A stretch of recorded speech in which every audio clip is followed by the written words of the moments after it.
I cannot accept that comment. You said you do not wish the floor, then your colleague to whom you said you've yielded will have the floor. But I cannot allow you to say something which is so patently at variance with the facts. Honourable member, you have the floor. Mr. Nandlall, if you want the floor, you have it. Let us not have this. You get up and, yeah, exactly. You get up and you limit Mr. Nandlall, you wish the floor? Yes, sir. So Then you these have are it, the sir. number Please of proceed. Thank you, sir. I hope Didn't that he limit us? Sir, my comments on this bill, sir, on this motion, are going to be as brief as I possibly can, having regard to the realities. Sir, Clause 2 of the bill No reciprocity, no 50%. confers I could speak. for two Extend industries, the time. Is he going to extend the time?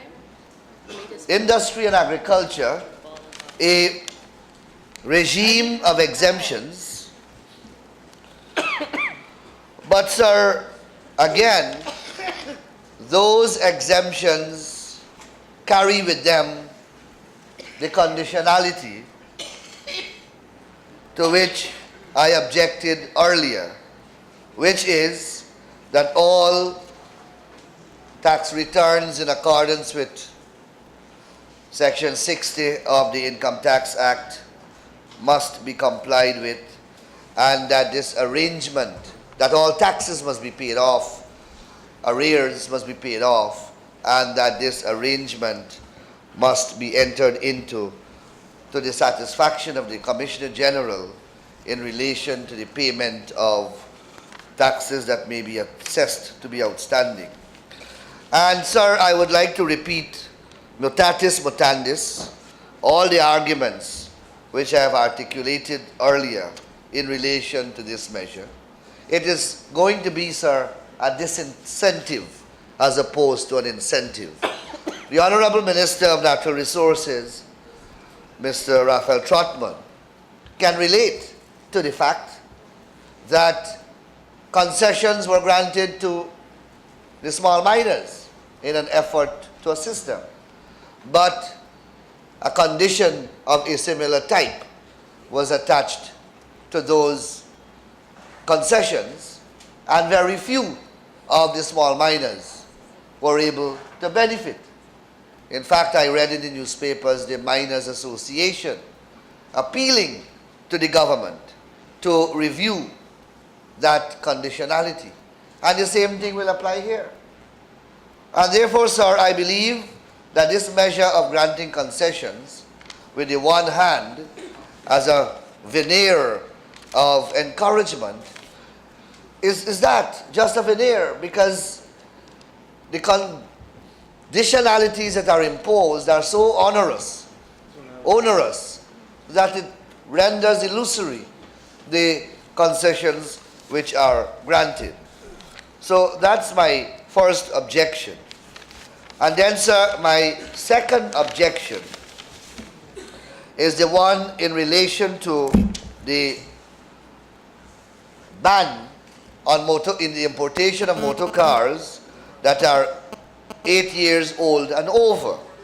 But before I elaborate on that matter, I want to credit the Minister of Finance for exempting from that ban heavy-duty vehicles, including trucks, lorries, and vehicle used in the agricultural and industrial sector, as well as special purposes vehicles. At least, Mr. Minister, you listen to us. You listen to our appeals. Because when you first, in your budget presentation, when the Honorable Minister spoke of this measure, he spoke of it in an all-encompassing manner, and he spoke about vehicles generally. And of course, sir, vehicles will capture all manner of vehicles. And I believe that we may have managed, or I want to believe, that we may have managed to persuade him to exempt from those categories of vehicles vehicles that would have impacted directly on the agricultural, construction, and industrial sector.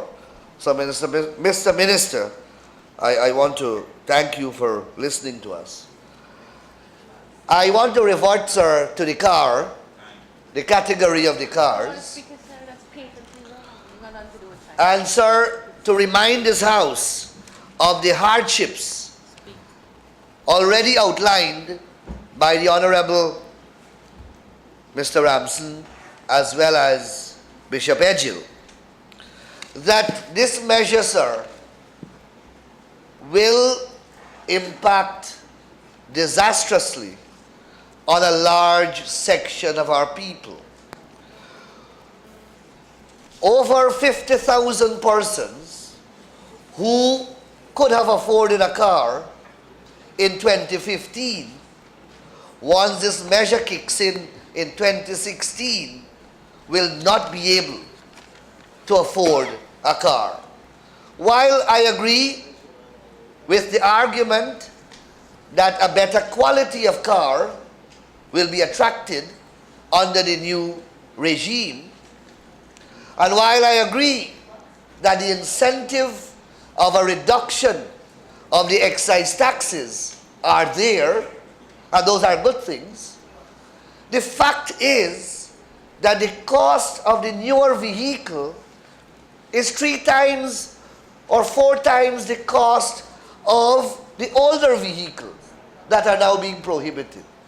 So while you gave concessions that may be valued $1 million, you are increasing the value of the car by $3 million. The type of car that now will have to be imported. So the average car, I heard the name Allian being spoken of as a preferred brand. The very Allian, it could be a modern Allian now, it could be a 2008 and above model, as opposed to the 2002 model now. The 2002 Allian, sir, the purchase price in Japan is about $2,500 US. When the dealer brings it and puts on his markup and pays the duty and the excise tax, etc., and shipping, etc., he sells it for $2.5 million. That is what he sells it for now. And if you buy it on credit, then you pay interest on that credit facility. And the dealer will tell you, sir, that they do not give, as a matter of policy, an extended credit facility. In fact, most dealers, they do not go beyond 15 months because the reality is the cars are largely destroyed or taken out of Georgetown and beyond their capability of repossession in the event of default in payments. So they give a 15-month credit facility. Now, when you measure that against the public servant's salary, it is not sustainable. If 15 months will be given to pay for a $4 or $5 million car, it can barely pay for a $2.5 million car. As I said, while it's a better quality car, it is the car that the poor man can afford. And that is the gravamen of my concern, sir. And that is what I want to address. If, sir, they go to the bank, many commercial banks have lending a loan that addresses motor cars specifically, goes under the name and style of Wheels and Deals. If you go to the, and you first have to qualify for the Wheels and Deals, and therefore you must have a salary that the bank will accept as an acceptable level to service the loan that you are applying for. Recall that with this new type of vehicles, the cost has gone up. So again, the ordinary worker, the cost would have gone beyond their reach. And the auto dealers Association of Guyana issued a statement. And sir, we have in this house to pay heed and to take into account the sectors of our society that we are affecting. We here are speaking for the ordinary people. But if you don't want to listen to us, then listen to the operators of the sector. The operators of the sector.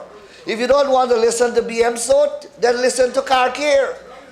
Because their association, their representative organization, has issued a statement. And this is what they said, sir. We, the auto dealers of Guyana, respectfully ask that the tax structure be reconsidered so that a perfect balance can be found between revenue earning, newer models, and affordability, said the Auto Dealers Association. The association called on the government to consult with the relevant stakeholders to find the perfect balance to meet the needs of all. While import taxes on vehicles newer than 4 years old with 1500 cc. I remember, you know the rule about quoting and not giving origins or anything like that. I've been very generous in terms of enforcing that rule. But I hope you do not go on for much longer. I am quoting, sir, from a press statement, a public statement issued by the auto dealer, which was widely carried in the press. Unfortunately, that may not be accurate enough. That may That may not be helpful enough to identify the source of the publication, the date, or any of those. Let me be a little So more I am specific. simply saying to you, do not quote for very much longer from this. Sir, I am quoting from Demerara Waves, Madness. a publication of the auto dealer statement dated February the 8th, 2016. Honorable member, And I can make it available. honorable member, heed my advice. Of Do course I not heed quote your advice. extensively further from that. Just simply make less use of it than you intend. I could give examples of Sir, quotations made in this house by that side, and none of this really goes. while the import taxes on vehicles Tell you that right. fewer than 4 years old with 1500 cc engines have been reduced by 68%, the import taxes on those 2000 cc engines have been slashed by 85%. The association argued that the actual cost of the vehicles plus the new taxes would make acquiring such vehicles prohibitive. So, notwithstanding the slash in the excise tax to which I made reference earlier, because the new measure imposes upon the consumer to purchase a newer vehicle, the net effect of it, sir, is that the cost is higher. According to the association, the most stocked and affordable vehicles are between year 2002 and 2010, most of them ranging from $2 million to $3 million. And then they quote from 2002 to 2007 between $3 and $4 million. The association reasoned that with the proposed import restriction would result in Guyanese paying a minimum of $3 million. A minimum. The cheapest vehicle will become $3 million, which knocks out of the purchased and afforded models currently in Guyana. It says that the vehicle owners would find it even more difficult to pay their monthly installments to either the banks or auto dealers because they barely qualify and barely make the necessary payments. So, sir, Said there's no limit on time. if Said I was thinking the wrong thing to say. if I'm stopping now. the government wants to ignore us, here it is that the auto dealers, and they sell cars every day to Guyanese of all walks of life, from every engage in every economic activities. And it would not be prudent And the Honorable Foreign Affairs Minister is telling me not so. I don't know if he sells cars. These people deal with the market. They sell cars to people of all walks of life, coming from every geographic corner of this country, occupying every space on the social and economic ladder of this country. And these are the people.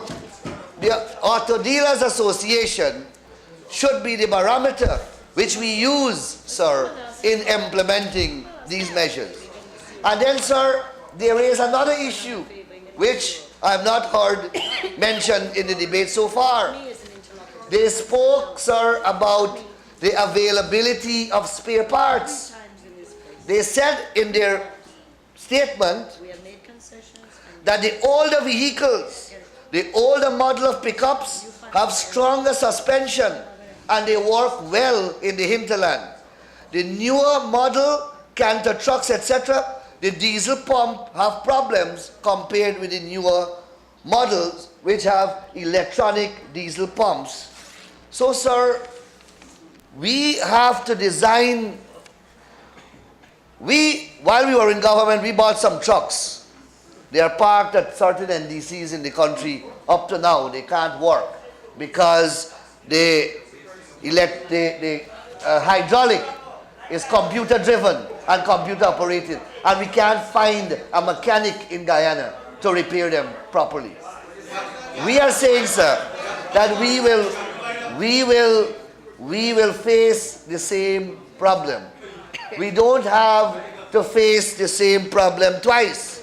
And not, I am saying that, sir, the Auto Dealers Association of the country. I'll remember, if you will allow 1 minute. Honorable Prime Minister, we were allowed to meet until you proposed 10 o'clock. I wonder whether, in order to complete our work, the Prime Minister will move a motion that we can continue for another half an hour or so. Mr. Speaker, taking consideration the progress we have made, I now ask that I move that the House meet continuously until the end of this motion. I thank the Honorable Prime Minister.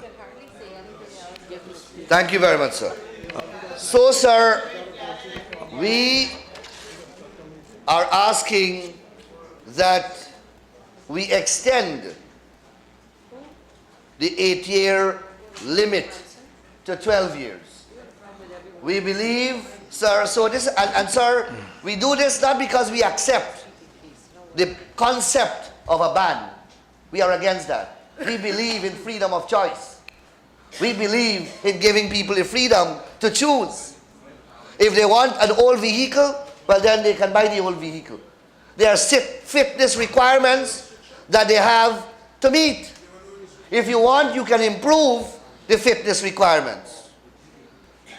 Because many countries have antique motor cars. They are 70, 80 years old. He has one, a Porsche. I believe the Foreign Affairs Minister has one.